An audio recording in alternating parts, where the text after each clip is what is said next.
계속해서 코로나19 상황, 가천대 길병원 감염내과의 엄중식 교수와 함께 알아보도록 하겠습니다. 예, 시청자 여러분도 궁금한 점 보내주시기 바랍니다. 샵 0945로 문자 그리고 유튜브 댓글로 받고 있습니다. 교수님 안녕하십니까? 네, 어서 오십시오. 네. 어디를 거쳐서 감염됐는지 경로가 확실하게 알 수 없는 그런 것들이 수도권 내에서 연쇄 반응으로 뻗어나갈 수 있겠다. 방역당국은 상당히 걱정을 하는 것 같습니다. 지금 상당히 긴장해야 될 상황입니까? 네, 상당히 어려운 상황이고요. 네. 이제 돌이켜 보면은 이제 4월 말부터 5월 초까지 우리가 어디에서 시작되는지 모르지만 이태원을 중심으로 해서 그 유행이 한번 있었고, 예.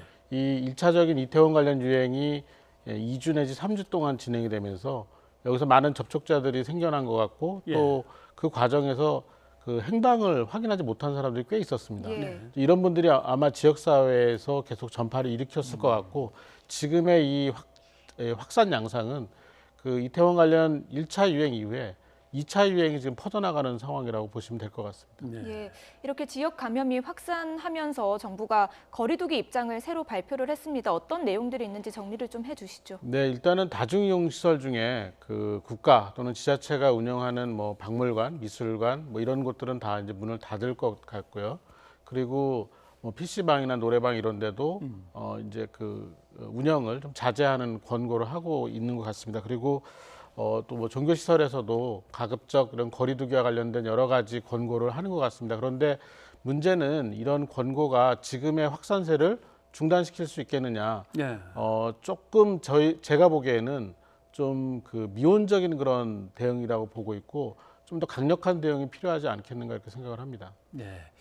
사회적 거리두기에서 생활 속 거리두기 이렇게 이제 넘어갈 때 이제 일일 신규 확진자가 50명 뭐 넘었다, 그거에 못 미쳤다. 이건 이제 기준점이었지 않습니까? 이게 깨졌으니까 이제 뭔가 다시 생각해봐야 되는 겁니까? 네, 뭐 당연히 이런 그 정량적인 기준이죠. 그러니까 몇 예. 명이 확진자가 생겼느냐도 중요하지만 실제로는 어디서 어떻게 확진자들이 나오느냐도 굉장히 중요합니다. 근데 예. 지금은 역학적 연결고리를 찾지 못하거나 또는 지금 현재 그 확진자가 나오는 추세를 보면은 역학조사가 지금 따라가지 못하는 상황이 되어가고 있습니다. 예. 이런 상황에서 확진자가 계속해서 양산이 되면 지금 상태의 어떤 거리두기, 생활 속 거리두기로는 이 전파를 차단할 수가 없을 거로 예측이 되고 있습니다. 그래서 저희가 이것도 돌이켜 보면 2월 달에 사회적 거리두기를 시작했을 때 2월 중순부터 시작해서 거의 2주 정도 지난 다음에 예. 3월에 들어서면서부터 본격적인 거리두기가 진행이 됐거든요. 결국은 사회적 거리두기를 돌아가는데도 상당한 시간이 걸립니다. 더욱이 이번에는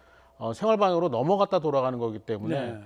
개별 국민들의 참여도도 더 떨어질 가능성이 있고 속도도 빠르지 않을 겁니다. 그렇기 때문에 비교적 조기에 강도 높은 거리두기를 빨리 시행하는 것이 오히려 차단에는 도움이 될 거라고 생각합니다. 예. 예, 그 역학조사의 속도가 감염 확산을 따라가지 못하고 있다고 하셨는데요. 아무래도 물류센터의 업무 특성상 그런 게 아닐까요? 단기 근로자가 많은 곳이잖아요. 네, 단기 근로자도 많고 그 다음에 한 번에 노출된 인원들이 너무 많습니다. 예. 뭐 지금 3, 4천 명이 넘는 그런 사람들이 이 초기 물류센터에서도 확인이 됐고, 이후에도 콜센터나 아니면 여러 가지 그 직장 내에서의 전파 양상을 보면 수백 명에서 수천 명씩 지금 접촉자가 나오고 있거든요. 예.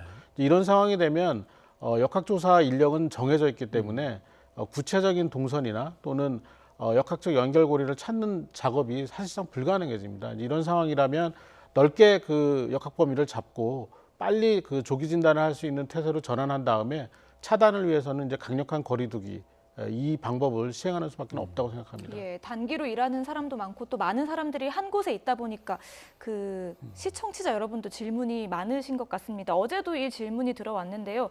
7407님께서요. 확진자가 만진 물건을 만지는 것만으로도 전염이 되나요? 하셨습니다. 아무래도 택배 말씀하시는 것 같고요. 또 1129님께서도요. 택배 수령 시 2시간 뒤에 개봉하면 안전할까요? 하셨습니다. 단단한 재질의 건조한 그런 성격을 가진 물체를 통해서 이 코로나19 바이러스가 전파될 가능성은 매우 낮습니다. 예. 그리고 이제 이 배송을 하는 과정이 단시간이 아니라 상당한 시간을 거쳐서 가기 때문에 실제로 그 이 표면에 그 배송 물품 표면에 바이러스가 붙어 있다고 하더라도 일정한 시간이 지나면 건조한 환경이기 때문에 사멸될 가능성이 많고요.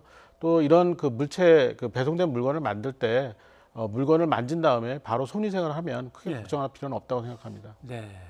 아무튼 받을 때 받으셔서 개봉하시고 바로 손을 씻거나 예. 뭐 이렇게 조치를 취하시는 게 알겠습니다. 그런데 이 정도 상황이면은 집단 감염 양태로 봐서는 콜센터 때하고 비슷하겠습니까? 뭐 저희 생각은 이제 콜센터보다도 더 심각한 상황이 될 수 있다고 봅니다. 이제 그 이유가 뭐냐면 저희가 이제 구로 콜센터의 경우에는 그 콜센터라는 공간 예. 그리고 그 이외의 공간과의 어떤 단절, 전파 양상이 없는 것에 비해서 지금은 이 쿠팡물류센터 같은 경우에는 앞서 보도에서 본 것처럼 이 한 곳에서만 근무하는 분들이 아니라 여기저기서 여러 가지 그 일을 한꺼번에 하는 분들이 상당히 많이 있고 또 이분들끼리의 교류도 상당히 있는 것 같습니다. 예. 접촉도 굉장히 강하게 일어나고 있는 것 같고 그래서 실제로는 이 물류센터 이외의 지역에서도 확진자들이 계속 나올 가능성이 높아서 조금 더 위험하다고 생각을 하고 있습니다. 예. 그렇다면 마켓컬리 상황은 어떻게 보십니까? 근무 환경에 대해서 근로자들의 이야기가 조금 다른 것 같거든요. 네, 근데 이제 저희가 이 어떤 특정한 직장이나 아니면 공간에서 확진자가 많이 나올 때의 양상을 보면은 보통은 그 효율성을 따지다 보니까 좁은 공간에 많은 사람을 넣거나 아니면 적은 인원이 많은 일을 하기 때문에 이런 생활 방역 지침, 그러니까 마스크 착용이나 이런 것들을 지킬 수 없는 상황인 예. 경우가 대부분이거든요. 확진자가 많이 나오고 또 이 여러 가지 환경 조사에서도 이 코로나 바이러스가 나온다라는 걸 보면 실제로 이런 마스크 착용이나 또는 손위생 같은 것들을 제대로 못 지켰다라는 얘기고 그것은 그만큼 근로 환경이 열악했을 가능성이 높다고 생각을 합니다. 예, 네. 사업장 이야기를 해주셨는데요. 2758님께서요. 사무실에서 아무도 마스크를 쓰지 않습니다. 혼자라도 쓰려고 하는데요. 효과가 있을까요? 하셨습니다. 뭐 다 같이 안 쓰는 것보다는 혼자라도 쓰시는 게 이제 방어적인 측면에서는 효과가 있다고 보는데 사실 이런 그 마스크 착용이 제대로 이루어지지 않는 경우에는 뭐 이 그 직장 내에 어떤 그 권한을 가진 분을 통해서 마스크 착용을 좀 제대로 할 수 있도록 빨리 그 문화를 좀 바꾸셔야 될 것 같습니다. 네.